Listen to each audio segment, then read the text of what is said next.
Welcome to the Fallon Forum. That's Brother Trucker and their tune Downtown, kicking off our conversation today.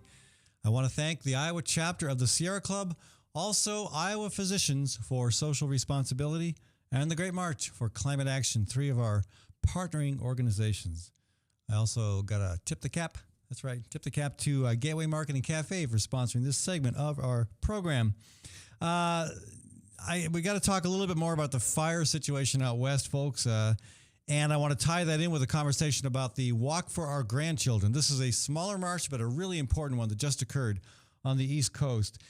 Also, it is the 50th anniversary of the March on Washington and the amazing repercussions that historic event had. We still feel today. We'll talk a little bit about that. I've also got to talk a little bit about these candidates for judge here in Iowa who were questioned by the commission that approves them about their marriage and their religion, which I thought was a bit out of line. And in fact, it is out of line according to the manual that's supposed to guide those conversations. A couple other things too. Des Moines getting more and more bicycle friendly. We'll talk about that.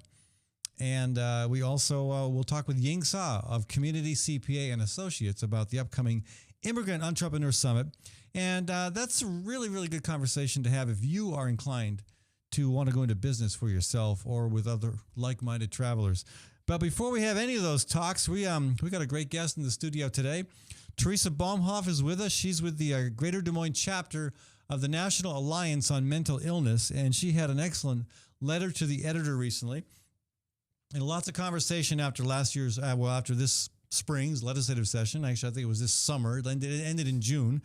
The legislative session, a bunch of money was cut from mental health care, and advocates are asking why. You know, when you've got a state budget that is flush with cash, I mean, over $1.6 billion in surplus, and when you've got a mental health delivery system that has been chronically underfunded for a long time, and then you go ahead and slash programs that are identifiably important, identifiably helpful, and you know the solution. The problem is you're just going to send people back into the prison system. I have some stories to share with you about that myself, but I want to welcome Teresa to the program. And again, thank you for this excellent letter to the editor. And maybe kick it off with a brief introduction, you know, who you are and why you care about this issue. Okay. Well, my name is Teresa Baumhoff, and I'm a volunteer for the National Alliance on Mental Illness. I care because I have family members who have severe mental illness. And since I've joined NAMI and met other families, I get to hear stories all the time of the hardships that they've been through. So I want to do something to help. Yeah. So is this a paid position or are you a volunteer? I'm a volunteer. I Wow. don't get paid. Well, it's got to be a lot of work. Yeah, it is. Yeah. But I enjoy it. I mean, NAMI is a national organization with a proven track record. I mean, when I was a legislator, I worked a lot with the local NAMI folks, and they were always they knew their stuff and were very helpful when we dealt with sometimes good proposals, sometimes bad proposals. So, you've got a great reputation. Thank you. And I think, the points you made in this letter, again, there are some significant areas of the mental health budget being underfunded. Talk a little bit more about that, if you would. What specifically, where are the specific shortfalls being most noticed? Okay. Well, the shortfalls are in the finances of the counties that are being transitioned into regions. Right. And there was, at the beginning of the legislative year, they passed I think $11.5 million transition fund to help with cash flow because they were having to notify people that they had to cut services. As it progressed through the year, it became very apparent that the counties needed additional money. So they didn't have to cut people from services. And that was the $13 million that the governor line item vetoed. So that was a portion of it. Then the second piece that was vetoed was a little over $11 million, and that was to help everybody that's presently on a waiting list for all the waivers, home and community-based waivers. And the third thing is the plan to move the Mental Health Advocates Office into the Department of Inspections and Appeals, and with a beginning appropriation of $250,000 to accomplish that. That was also vetoed. Yeah. And again, where is Governor Branstad coming on this? What did his veto message say? Why did he justify this? Well, he keeps thinking that there's enough money in the system that we should be able to get by. Well, that's actually been the attitude for a long time. Just give them enough to get by. So even under Governors Culver and Vilsack, it was a problem. Yeah. I mean, the system has never been fully funded. Yeah. And why you would think that, I mean, historically, Democrats tend to be a little more sympathetic on human service issues, on funding for those in need. I mean, this is not a blanket statement, but generally speaking. And so you would think under Governor Vilsack, Governor Culver, and especially when you had 4 years where the entire legislature was controlled by Democrats, you would have thought that NAMI's concern and the concerns of other advocates for the mentally ill would have been taken more seriously, but that didn't happen. And it isn't so much a matter of which party you're from; it's a matter of how much they understand what the problem is. Yeah. So I mean, where was the understanding gap, especially again back in the Culver administration when you had 4 years of Democratic control? Well, part of the problem is that when politicians in the state legislature are running for office every 2 years, half of them are. Yeah. Half of them are. Well, more than half, but yeah. Yeah. 3/4 actually. Yeah. Well, to come out in favor of raising taxes in order to afford more dollars at the county level. Oh, and that would have been the case back in the Vilsack years. Under Culver, the budget was in pretty good shape. Under Branstad, it's in really good shape. And we know $1.6 billion with a B, $1 billion surplus. Yeah. So how do you justify? I understand that argument, even though I may not agree with it. I understand that argument in tough fiscal times. How do you make that argument when you've got a flush budget? Right. Because no politician wants to be known for raising taxes. But you don't have to raise taxes here. You've got enough money in the till. That's what I don't get. Yeah. Right. Yeah. I don't get that. I really don't.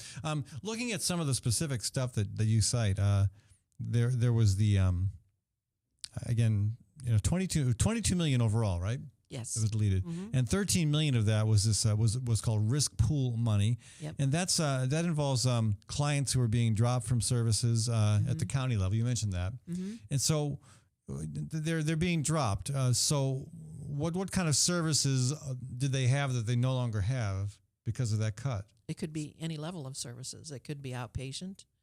It could be outpatient treatment. It could be any of the services that are offered by the county. So outpatient treatment, what would that include? Going to a therapist. Okay. It could be help to have housing. You mean subsidies for housing? Okay. It could be prescription help to purchase prescriptions. I mean, anything, any supportive type of activity that a person with mental illness needs in order to live in the community rather than an institution. And so do we have data on how many people are being dropped, what kinds of problems that's creating for those people? I don't have any data, no. All we have is examples or stories, anecdotal stuff, stuff. But I mean, has anybody asked if a lawmaker were to ask the Legislative Services Agency to research what kind of impact those cuts are having, I presume they would do that. Yep.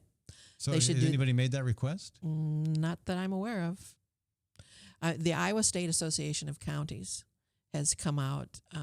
They were extremely upset. It affects county budgets quite a bit. That's right. Yeah. That's right. And they would probably be the most likely to have the data.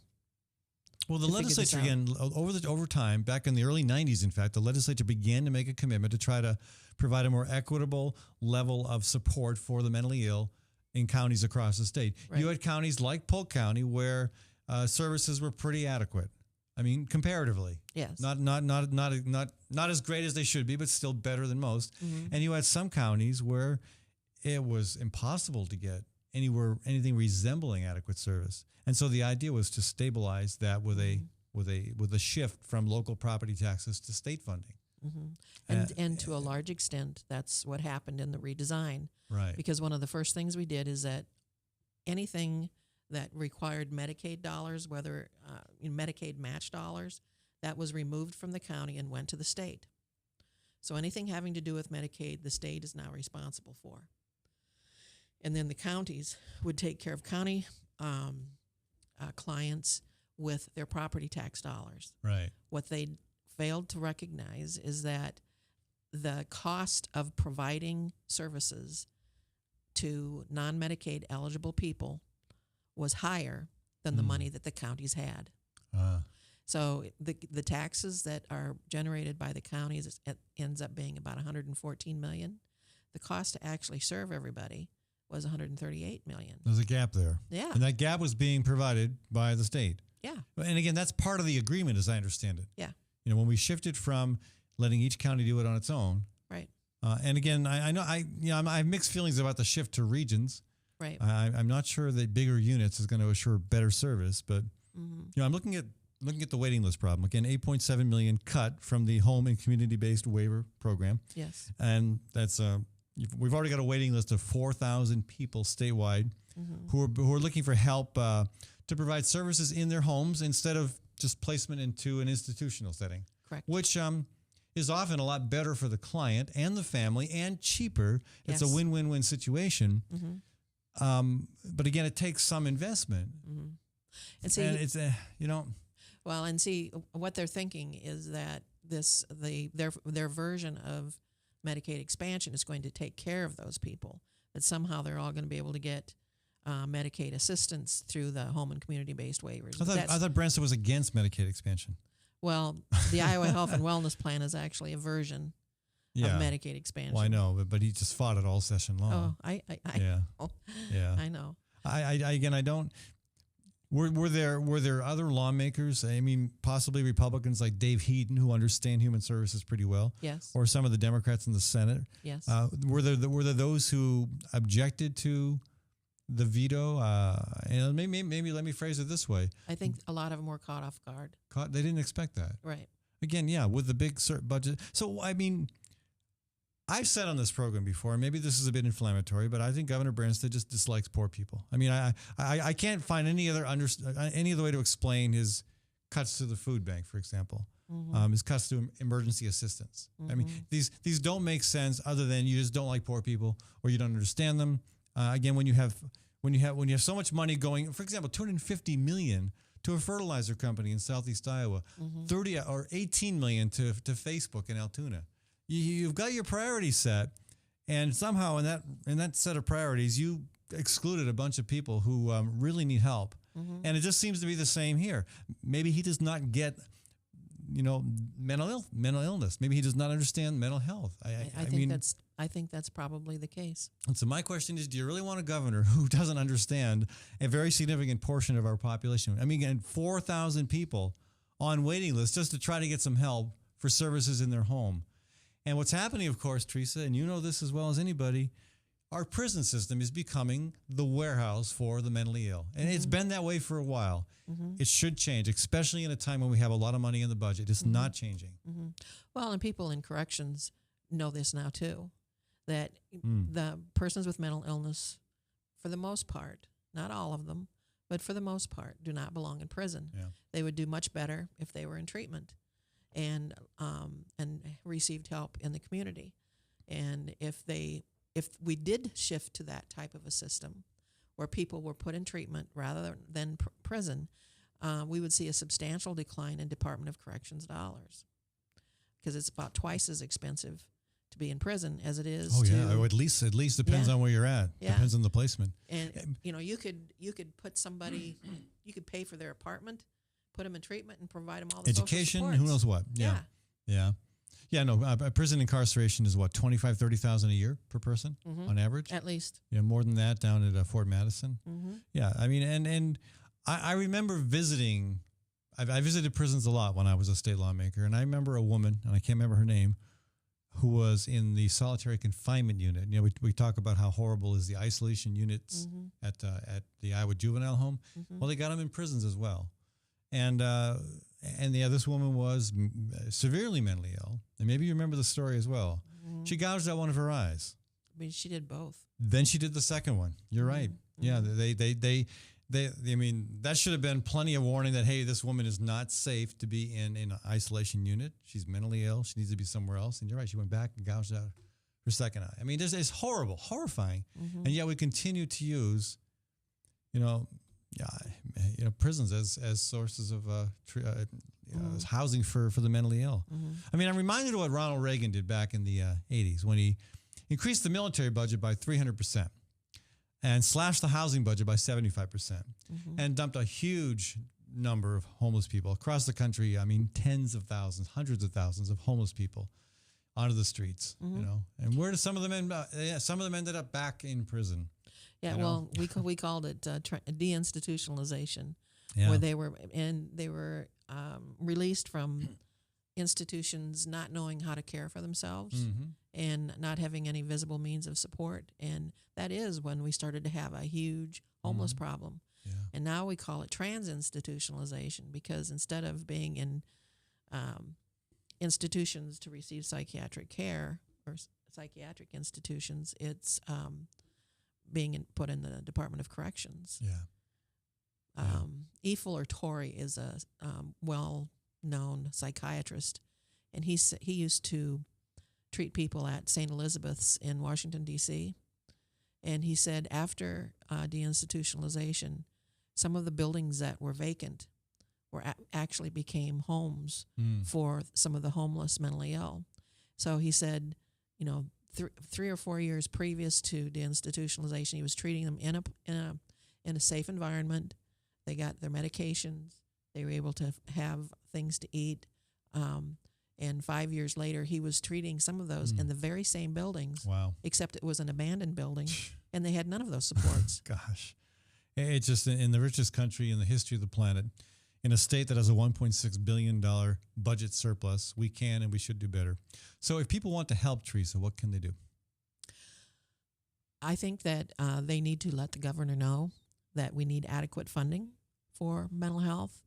If they want to be involved with NAMI and part of the advocacy movement, we're certainly willing or able to. How do they get in touch with you? We have a website, and we have an email address, and we have a phone number that people can call. Okay, so go online to National Alliance for the Mentally Ill. Yeah, go to NAMIGDM.org. NAMI GDM, meaning Greater Des Moines. NAMIGDM.org. Okay, great. Well, thank you for your advocacy. Yes. Yeah, really appreciate it. And again, letters to the editor can be pretty powerful tools, folks. Teresa's letter landed her on this program, and who knows what other, clicks this made, what other attention it got, who else read this and thought, well, yeah, I need to do more. So if you've got a story to share, don't just share it here. Don't just share it with your friends. Share it with the world. There are plenty of places to have your opinions heard, and don't be shy about doing that. It's the only thing that's going to help us make progress on this and so many other important issues. So again, thank you so much for joining us. And I'd also like to encourage people to tell their stories. Yes, please. Yeah. When, we need to know what the adverse consequences of policymaking are and what's making your life miserable in this regard. So we need to hear from you. Yep. Good point. All right. Thanks so much, Teresa. And when we come back, folks, we're going to talk a bit about the wildfire situation out west. We're going to talk about the walk for our grandchildren. We've got more issues to cover today as well. Definitely going to talk about the 50th anniversary of the March on Washington. We're going to talk a little bit about how Des Moines is becoming even more and more bicycle friendly. Yeah, I like to hear that. And I do want to thank Gateway Market and Cafe for sponsoring this segment of our show. They're at 20th and Woodland in the Sherman Hill neighborhood. A grocery store, of course, and one that gets a lot of its food from Iowa farms, Iowa producers. Also a fantastic cafe for breakfast, lunch, or supper. And also, I want to thank my Newton supporters, Dan Kelly and his real estate business. Also, Dan Kelly has a DJ business. Who knew? A legislator who could do DJ. Anyway, besides that, there's Diana's Wedding Cakes, also in Newton. Diana's Wedding Cakes, again, not just wedding cakes, but cupcakes, cookies, all sorts of stuff, and not just for weddings. Your favorite event, your big celebration, give Diana a shout. Okay, my website, of course, has all the information you need to contact these folks. It's fallonforum.com. I'll be back in just 2 minutes. From the RE/MAX Real Estate Concept Studios, this is Webcast One Live. Drug and alcohol addiction slowly steals a person's identity, tearing away pieces of their life little by little until one day it seems like the hope of a happy future is gone and there's no chance of getting it back. Here at St. Gregory Retreat Centers, we can assure you that there is hope. Our unique approach to recovery begins with the understanding that the dysfunction and damage caused by addiction can be overcome, not just dealt with. Don't let another day go by. Call St. Gregory today.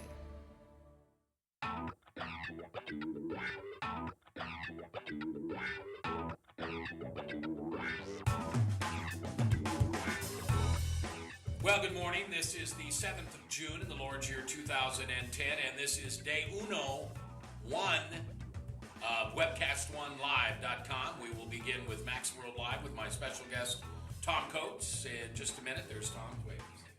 Howdy. And we will be live for the very first time on Webcast One Live.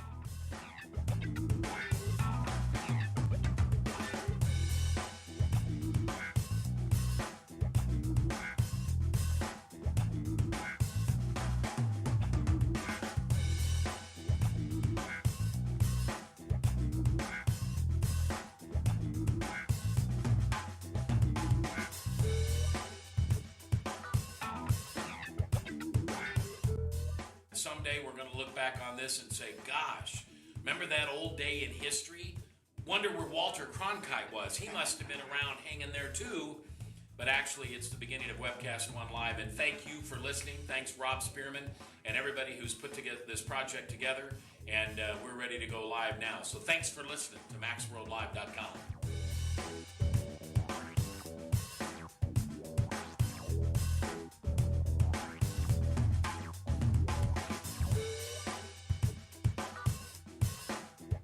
I can't tell you that it's going real well from time to time, but it is going.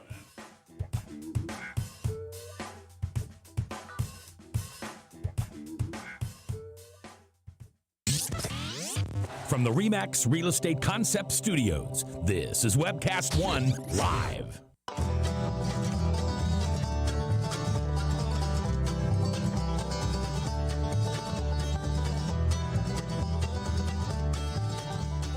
That's Mr. Baber's Neighbors, and we're back to our conversation on the Fallon Forum. If you'd like to join the dialogue here, give us a shout at 244-0077. That's 244-0077. And of course, there's a toll-free number. Why do you even have to ask? It's 855-244-0077. And you can email me all your wonderful, kind, gentle, healing thoughts at fallonforum@gmail.com. Or you can be like a couple of my detractors do and say incredibly dismissive things. Either way, I will try to read. I will always read and try to answer. Okay, so we got Ying Sa joining us later in the program to talk about the Immigrant Entrepreneur Summit. I'm excited about that, and want to talk a little bit about the search for a new judge in Iowa and how, to me, it's kind of a bizarre twist when the candidates are being asked about their marriage covenants and the way they choose a church. I think that's pretty bizarre. Anyway, we're going to talk also about the bicycle lanes coming to Des Moines. A little bit of information on Branstad finally agreeing to provide the text of the speech he gave at the big ALEC conference in Chicago. But I want to start with a little climate change talk here, folks. We mentioned this yesterday. I want to remind folks of what's going on out in California at Yosemite. Again, there's a delicious typo in the title, 4,5000. Okay, actually 4,500 structures lay in the path of this Yosemite wildfire. It's the nation's largest active forest fire. It's covered 234 square miles. 234 square miles. I mean, that's huge. That is absolutely huge. Again, it's looking at more than 3,670 firefighters. Firefighters are battling the blaze. It's a mile away from the Hetch Reservoir.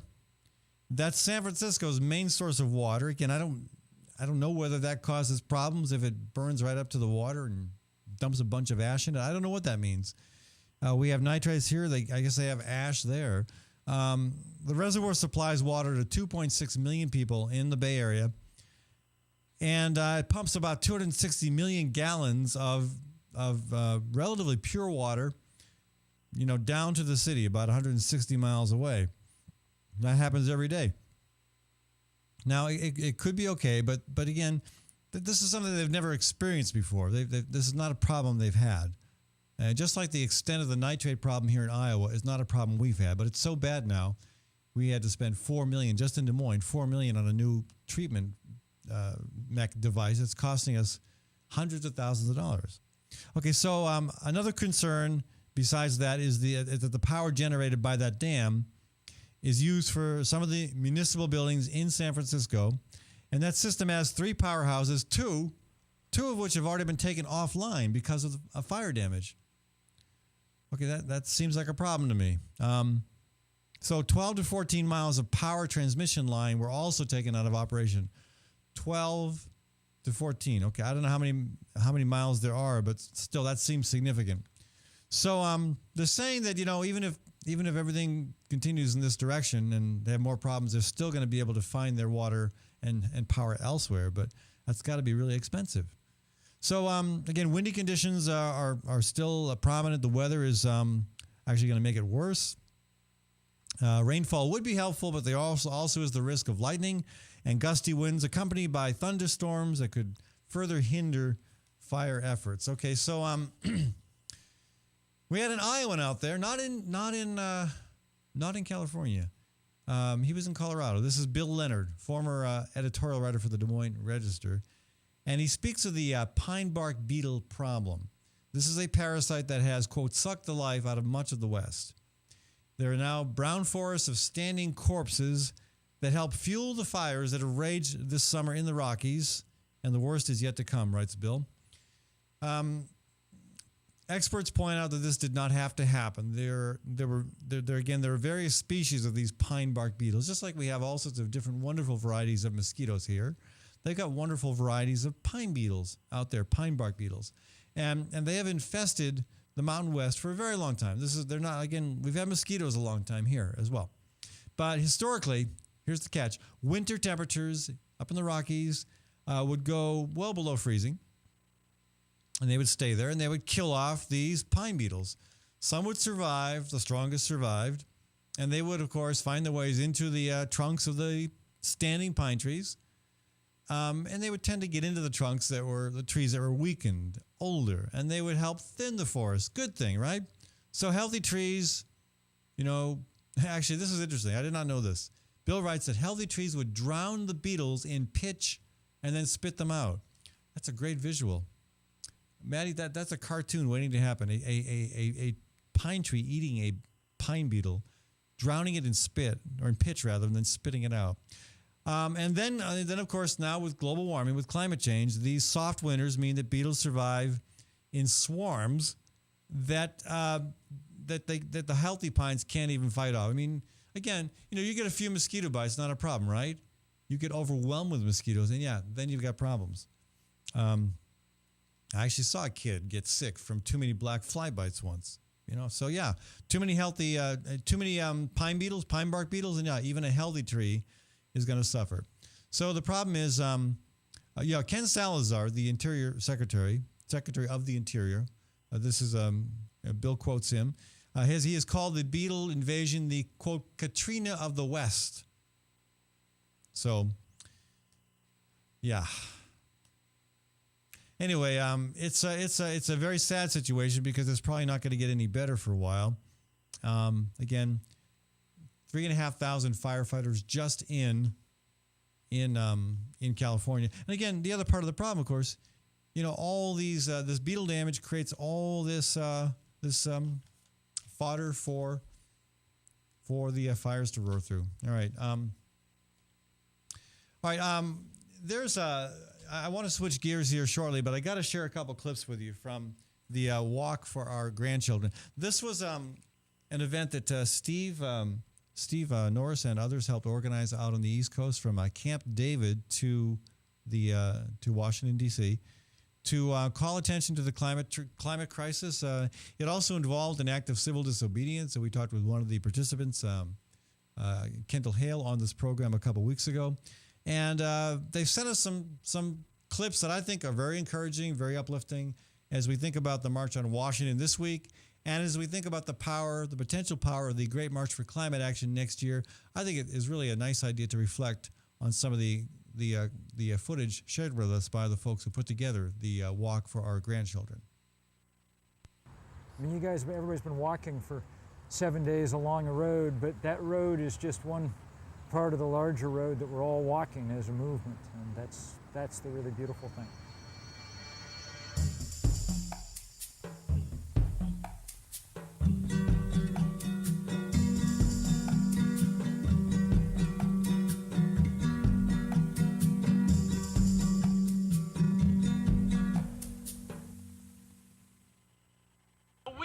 Yesterday we started out and it seemed like the White House was a long, long way away.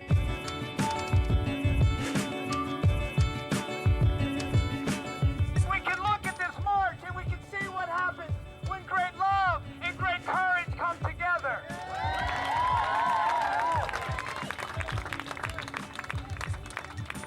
We are all walking with thousands and millions of other people around the world today. Thank you so much for being a part of this movement. It means so much to everybody here, especially those who already see and feel the evidence of climate change. We no longer have time to sit and argue about whether climate change is real. Now is the time to productively discuss what needs to be done and go do it. I'm standing here to let President Obama know that I won't let my future, and the futures of my own kids and grandkids, go down the drain. We have resources to give and to invest in the future. It's not time to retire. It's time to recommit.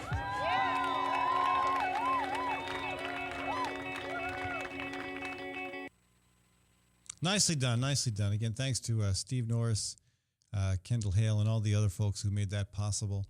And hopefully we'll see some of those participants in the Great March for Climate Action next year.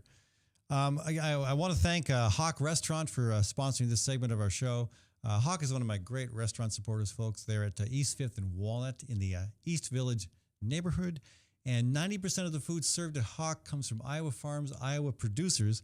As a result, the menu is constantly changing. And the owners, Suman and Cynthia Hawk, do a fantastic job at going with the seasons and going with what they can procure and everything on the menu. I've never had a single item on their menu that wasn't fantastic. So do check them out, folks. That's Hawk Restaurant in the East Village. I also want to thank a couple of my other restaurant supporters, Tally's Restaurant Bar and Catering. Tally's is in Beaverdale, just a few miles from the downtown core, and a great place for lunch, supper, and Sunday brunch. Check them out, folks, and enjoy the patio seating on the roof. Also, a reminder about Fighting Burrito, which is not just in Ames anymore, it's also in Des Moines now, in the Nationwide building on 13th Street, just south of Locust Ave. And at Fighting Burrito, you get to choose your own. You get to decide what it looks like, and you pay a very affordable price for that privilege as well. Okay, when we come back, we're going to talk about the March on Washington and the status of the civil rights movement and the status of equality in this country. And later in the program, Ying Sa with Community CPA is going to join us to talk about the Immigrant Entrepreneur Summit. From the RE/MAX Real Estate Concept Studios, this is Webcast One Live. I'm Brian Leach, owner and general manager of Service Legends. I brought along a couple of the home comfort heroes. Hi, I'm Tammy Wells. I am Nick Wondershad. I am administrative manager. I am the senior technician from Service Legends. It seems like every good thing, when you feel it to the bone that it's good, there's a lot of hard work put behind it. I don't think that you can fake it and have it turn out good. You know, if we seem like, okay, that's just weird, it's just a furnace, why would you believe so deeply in a furnace? It's not just that, you know, we want to show the world that you can have good service. Yeah, I mean, it's your home. You know, it's built into our daily trainings, it's built into our culture, that we're gonna do whatever it takes to have each client say they love us, period. That's why we spend all the hours in the training that we do. And if we guarantee it's gonna be a good experience for you, or else it's free, what type of work do you think we're gonna do? There is a guarantee. Temperature selection guarantee, fixed right or it's free guarantee, comfort guarantee, best value guarantee. All of these guarantees hold us accountable to ensuring that we exceed your expectations. And if for whatever reason we'd fail and we can't make it right, we guarantee all of those guarantees with a 100% money back guarantee. I mean, if you don't think that your technician can fix it right, are you going to say that to a client? No. You don't have to worry about having a technician come to your house. We drug test, background check all of our team members. We put safe people in your home. Each and every one of our service techs, 400 hours a year in training. You tell it the minute they walk in the door. They know what they're doing, they've done their homework, and they actually truly care about what you want. Because at the end of the day, you're the person that makes sure I have a job.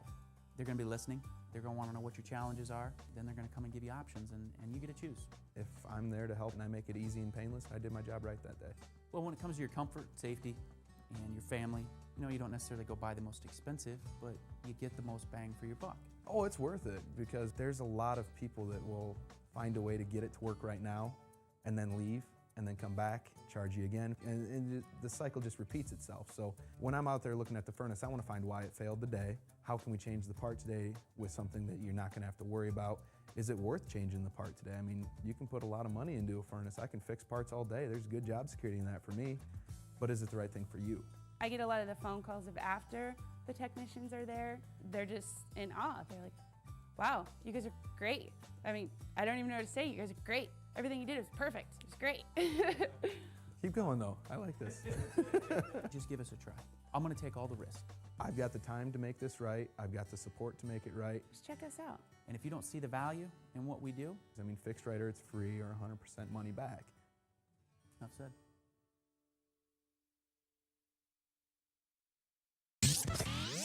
From the RE/MAX Real Estate Concept Studios, this is Webcast One Live.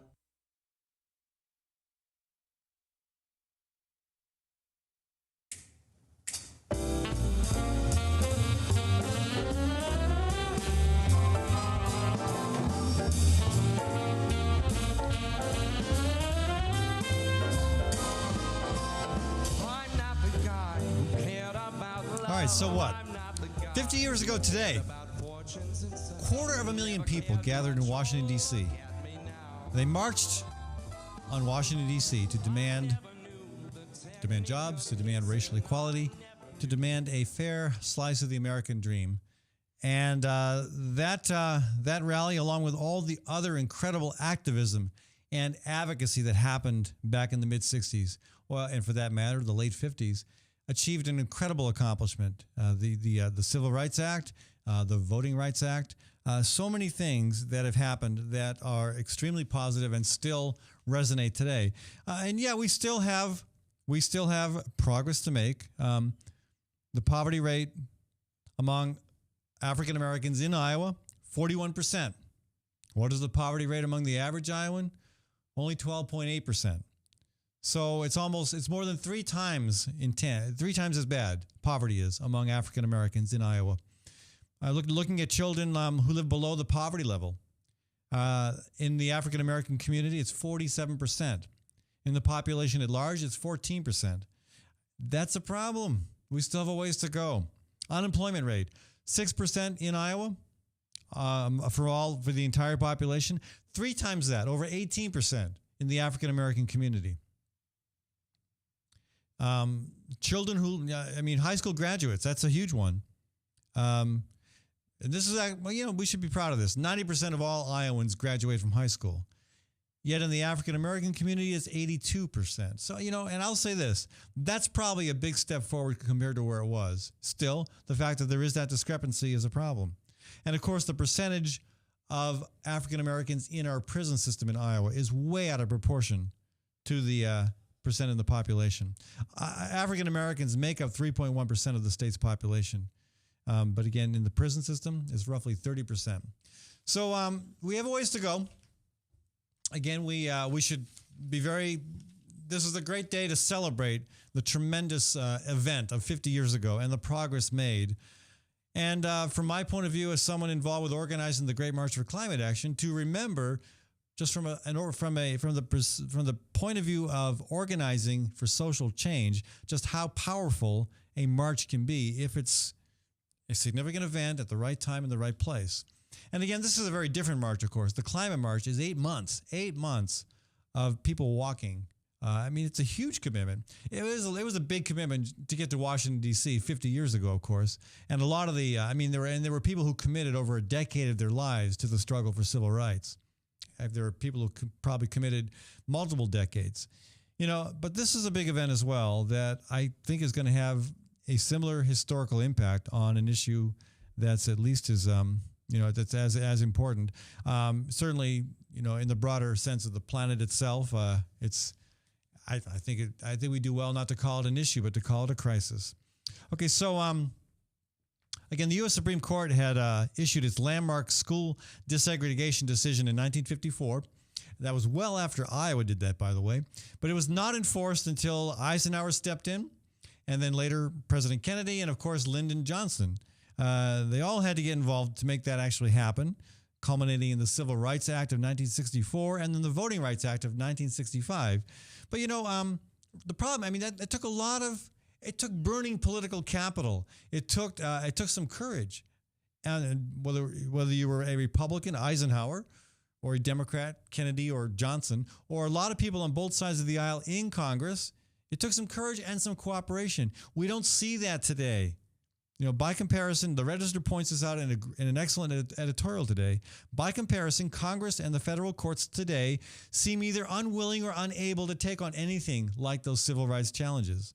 A majority of the members of the current Supreme Court have apparently reached the conclusion that it's time to back away from enforcing or even supporting civil rights laws. Most notably, the court just this term struck down one provision of the Voting Rights Act because some justices believed enough progress has been made by states with wretched histories of blocking blacks at the polls. Not the case. We still have problems. In fact, because of laws in North Carolina, Texas, here in Iowa, accessing the right to vote is under fire. And we need to be on our toes and fighting to make sure those kinds of voter suppression initiatives do not go forward. We need to remember that 50 years ago, people fought and died and did so nonviolently for many of the rights and much of the progress that has been achieved. So again, let's be grateful for the progress we've seen. Let's not sit back on our laurels. And again, let's not let some of the folks who do want to take us back in the wrong direction, let's make sure they don't get away with making it more difficult to vote. I want to thank the Gateway Market for sponsoring this segment of our show, folks, and remind you to check out my favorite grocery store at 20th and Woodland. Again, a great supporter of this program, but also a wonderful, pillar in our community. A lot of farmers sell stuff to Gateway Market. A lot of great meetings. Green Drinks is happening tonight. Green Drinks, tomorrow night. Thursday night, Green Drinks at, I think, 5:30 p.m. It's a chance to meet at Gateway Market and talk about how environmental and energy issues are important in your life. That's one of many things that happens at Gateway Market. I also want to thank Story County Veterinary Clinic on Highway 30 between Ames and Nevada for supporting this program. And again, remind you about Fighting Burrito, also in Ames and also in Des Moines. When we come back, Ying Sa with Community CPA is going to join us. Ying is going to talk about the Immigrant Entrepreneur Summit. I'm looking forward to having that conversation and looking forward to that event coming up in November.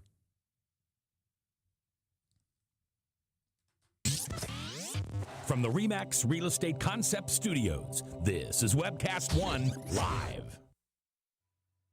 Drug and alcohol addiction slowly steals a person's identity, tearing away pieces of their life little by little until one day it seems like the hope of a happy future is gone and there's no chance of getting it back. Here at St. Gregory Retreat Centers, we can assure you that there is hope. Our unique approach to recovery begins with the understanding that the dysfunction and damage caused by addiction can be overcome, not just dealt with. Don't let another day go by. Call St. Gregory today.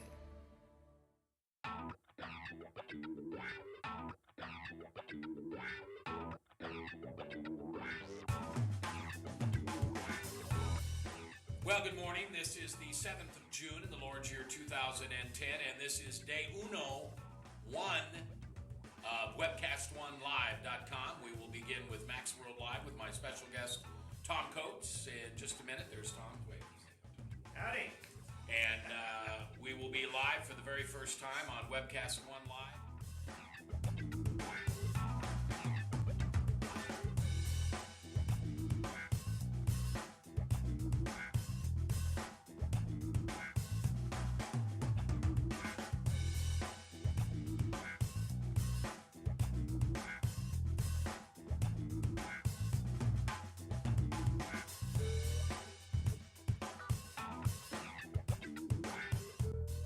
someday we're going to look back on this and say, gosh, remember that old day in history? Wonder where Walter Cronkite was. He must have been around hanging there too. But actually, it's the beginning of Webcast One Live. And thank you for listening. Thanks, Rob Spearman, and everybody who's put together this project together. And we're ready to go live now. So thanks for listening to MaxWorldLive.com.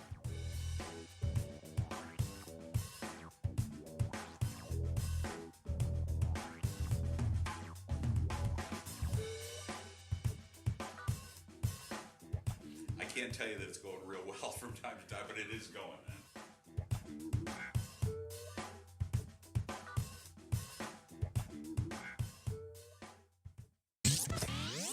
From the RE/MAX Real Estate Concept Studios, this is Webcast One Live.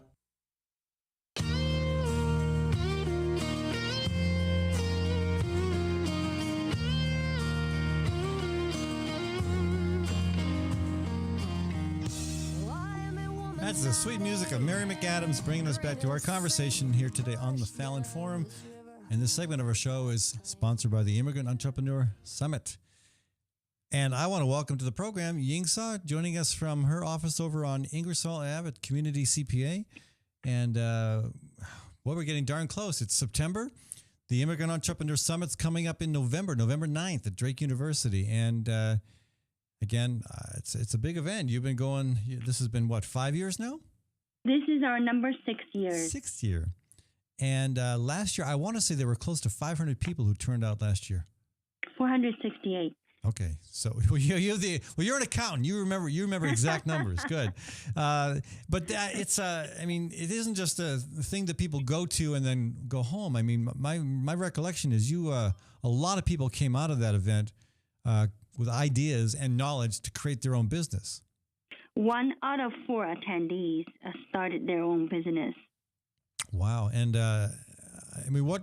And again, I think the day itself costs what, $35?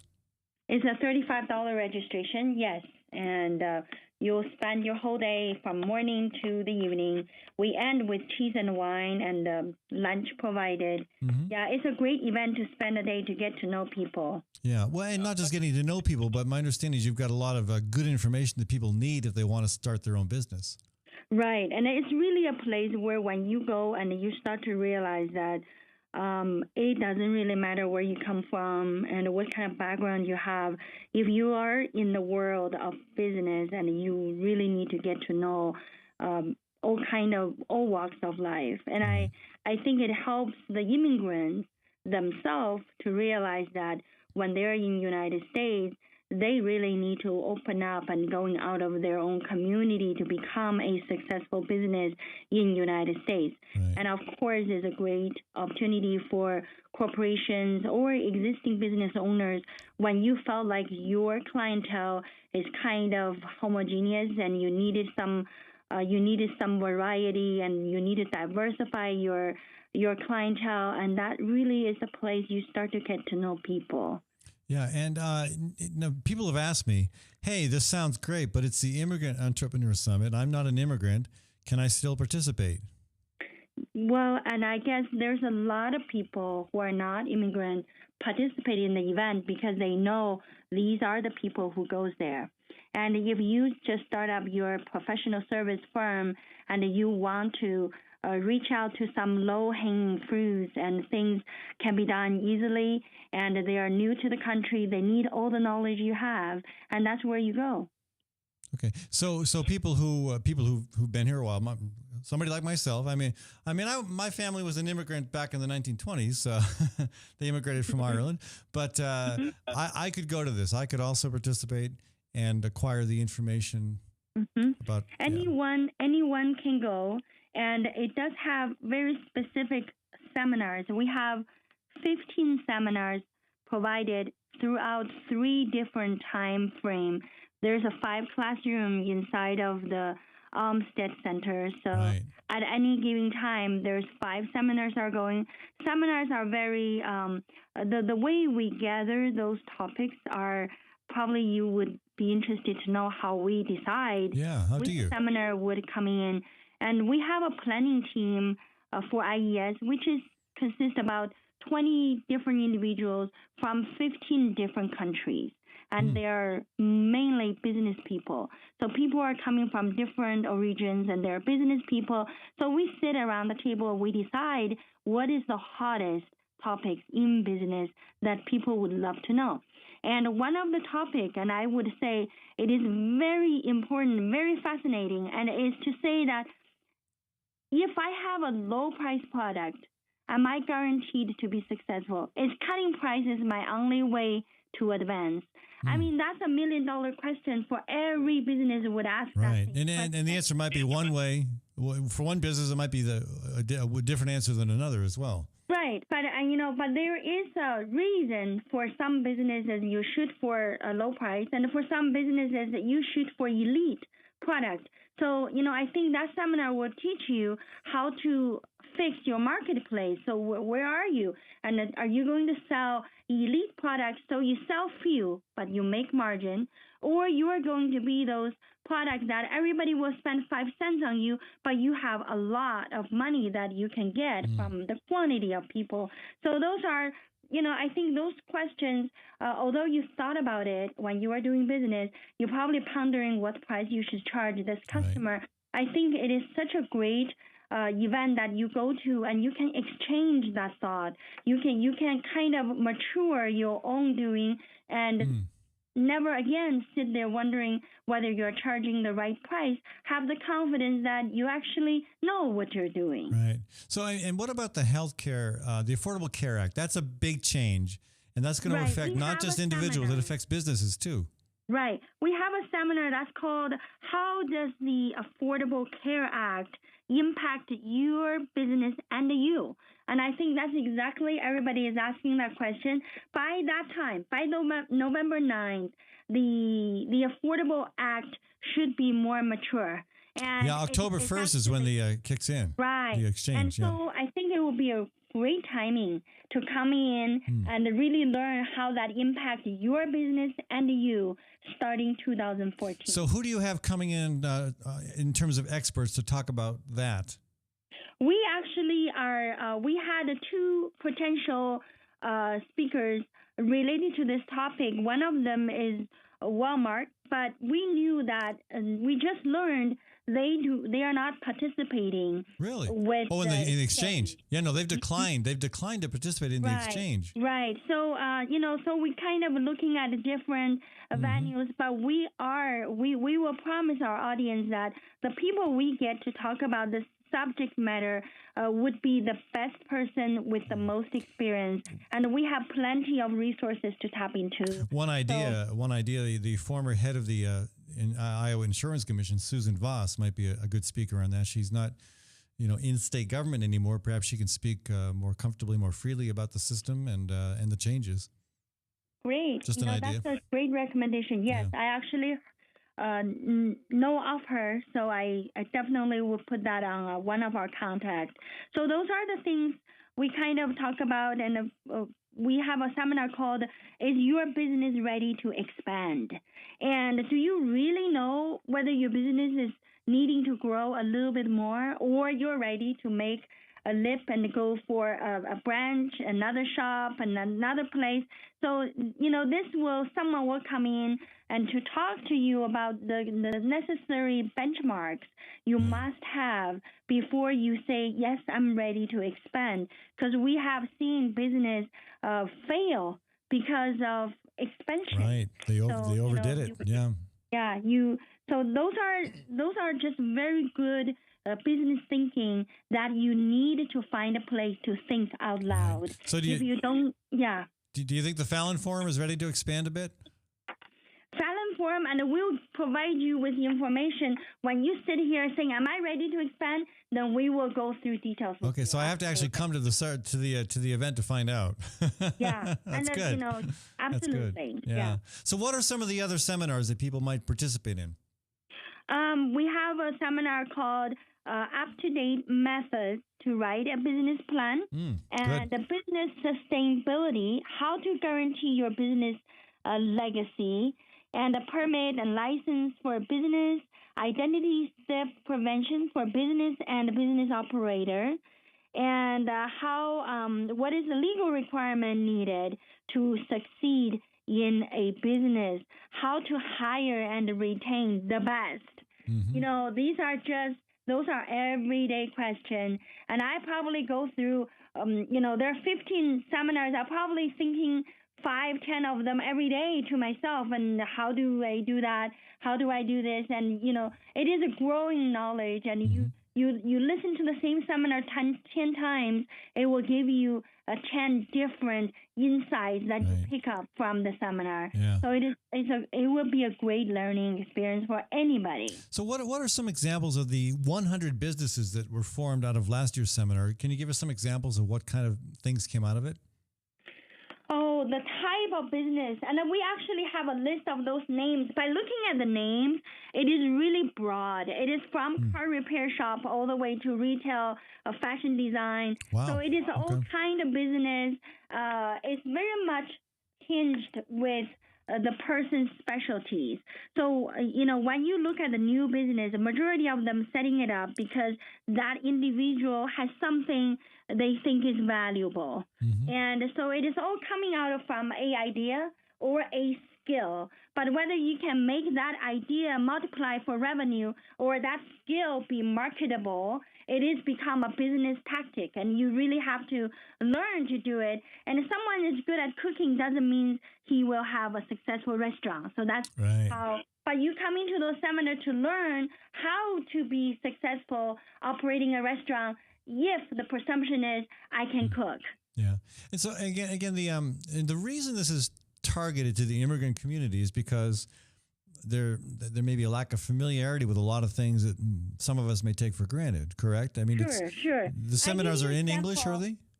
We make it an English seminar, and we do have 3 seminars that is done in Spanish. But our way of explaining to folks is that if you want to be a successful businessman or woman in U.S., and how could you not learning English? It is one of your first steps to do, and there's no culture necessity really in business. We just need you to speak English, then you can make value out of your culture instead of saying, well, I preserve my culture, so I'm not speaking English.